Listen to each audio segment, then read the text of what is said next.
আসসালামু আলাইকুম, আপনারা সবাই কেমন আছেন? আমরা আজকে এসেছি লালবাগ কেল্লায় এবং এটি শুধুমাত্র আমাদের ওই ইতিহাসই নয়, এখানকার সৌন্দর্য এবং প্রাকৃতিক এবং স্থাপত্যগুলি আমরা আজকে দর্শন করব।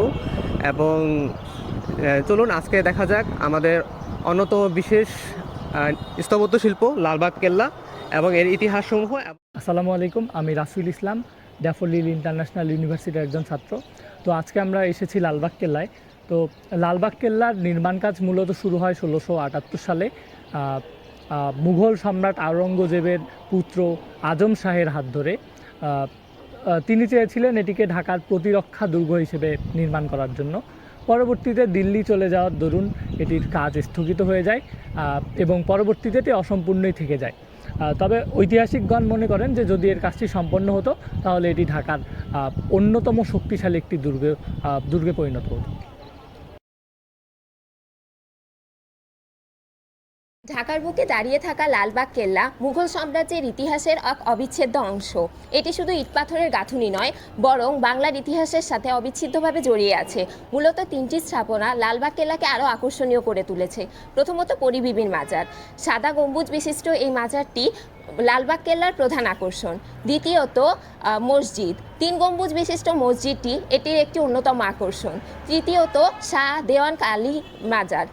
মূলত এই তিনটি আকর্ষণ মিলে লালবাগ কেল্লাকে আমাদের পর্যটকদের কাছে আরও আকর্ষণীয় করে তুলেছে। প্রতিরক্ষা ব্যবস্থায় লালবাগ কেল্লা মূলত পর্যটকদের কাছে প্রধান স্পট হয়ে দাঁড়িয়েছে। তিনটি প্রধান আকর্ষণ মিলেই আমাদের লালবাগ কেল্লাকে বিশ্বব্যাপী আকর্ষণীয় করে তুলেছে।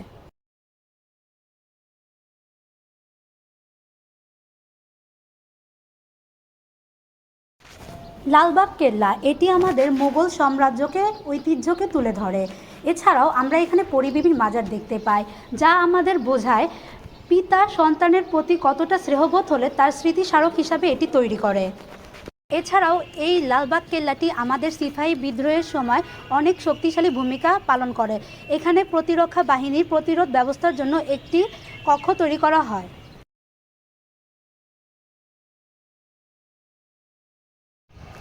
এই কেল্লার আরও দুটি স্থাপনার মধ্যে একটি হলো হামামখানা, যেখানে আমাদের সাম্রাজ্যরা বসবাস স্থাপন করেছিল এবং এর উপরের দালানটি তারা তাদের রাজভার এবং শাসনকার্য হিসাবে ব্যবহার করেছিল, যাকে আমরা দেওয়ানি ইয়াম নামে বলে থাকি। লালবাগ কেল্লার আরও একটি আকর্ষণীয় নিদর্শন দক্ষিণ পূর্ব তোরণ। 3 তলা বিশিষ্ট তোরণটির সম্মুখভাগের শীর্ষে দুটি সরু মিনার আছে। তোরণের উপরের দিকে প্রবেশের জন্য রয়েছে বড় আকারের খিলান দরজা, উপরে ছোট ছোট প্রহরী কক্ষ। 4 কোণায় 4টি মিনারের উপর ছোট আকৃতির গম্বুজ ছিল, যার মধ্যে দুটির অস্তিত্ব বর্তমানে টিকে আছে। শত্রুদের প্রতিহত করার জন্য দুর্গের ভেতরে মুঘল আমলে একটি সুড়ঙ্গ পথ তৈরি করা হয়েছিল। অনেকেই বলে থাকেন যে এই সুড়ঙ্গ পথটি দিল্লির সাথে সরাসরি সংযুক্ত ছিল এবং বুড়িগঙ্গা নদীর নিচ দিয়ে ওপারে যাওয়ার একটা প্রবেশ পথ ছিল। অবশ্য সুড়ঙ্গ পথে যেতে পারার ঘটনাটা নিতান্তই শোনা কথা, আজও এর কোনো সত্যতা পাওয়া যায়নি।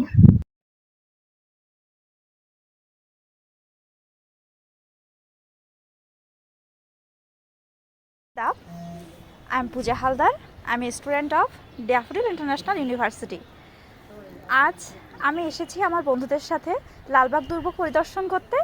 আর এই লালবাগ দুর্গ আমার কাছে একটা পবিত্র তীর্থস্থান কিংবা পবিত্র স্থান হিসেবে গুরুত্ব পেয়েছে, কারণ আমি এখানে আসার পর দেখতে পাচ্ছি পরিবিবির মাজার, যিনি ছিলেন শায়েস্তাকার প্রিয় কন্যা।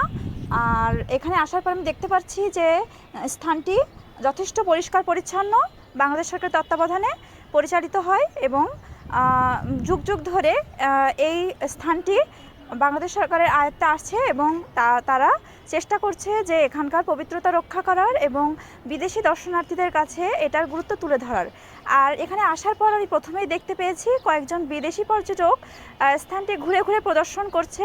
নিশ্চয় তাদের কাছে স্থানটি আগে থেকেই ঐতিহাসিক গুরুত্ব পেয়েছে, যার জন্য তারা এখানে এসছে। আর এখানে আসার পরে অবশ্যই আমি দেখতে পেয়েছি বিভিন্ন গার্ডেন, যেটা আমার কাছে অসাধারণ লাগছে। আর এখানে যে দুর্গগুলো তৈরি হয়েছে এটা মসজিদের আদলেই নির্মিত হয়েছে। অবশ্যই। এবং এটা যে লাল রঙা যে আবহাওয়াটা, যার জন্য এটার নাম আসলে আমরা পেয়েছি লালবাগ দুর্গ, এবং স্থানটি লালবাগে অবস্থিত। আশা করি বন্ধুদের কাছে আমার একটা অনুরোধ রইল, সুযোগ এবং সময় থাকলে অবশ্যই স্থানটি একবার পরিদর্শন করবেন। ধন্যবাদ।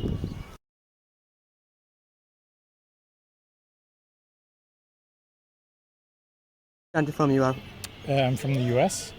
Okay, that's fine. What did you see in here which was really helpful for you as a history? I haven't seen much yet because I just arrived, but yes, I mean, it's very interesting to learn about the Mughal Empire. So, obviously, coming here is quite interesting. Wow. Will you suggest the other US citizens to come here if they will like other historical places in Bangladesh? Yes, I mean, I think it's very unique. It's not something you see in the United States for sure. So, yeah, I would recommend it. Oh, that's okay. Thank you so Yeah, much. Okay. Firstly, assalamu alaikum. Which country from you are? From China. Yeah, from Okay. China. What do you like in this place, in this historical places? Yes, because I think this place and this building is very quiet, and this environment can make me feel relaxed. Will you suggest other tourists for this place to come and visit Dhaka and this Lalbagh Port? You mean if other friends come to Dhaka? Yes, yes. Actually, I will recommend this building and this environment, this place to them. Yes. Okay, thank you, sir. Which country from you are? Philippines. Okay. Did you like this place? Yes. Okay. It's really nice, especially away from the crowded city. It's very peaceful. It's very Yeah. quiet. It's beautiful. And it's a historical place, Yes. Yeah. of our country. So after visiting that place, do you want to recommend other foreigners to visit that place? This fort. Yeah. Yeah. Of course. Okay. I think it's one of the best place to go Yeah. when you're in Dhaka. So definitely, I'll Okay. recommend it. Thank you.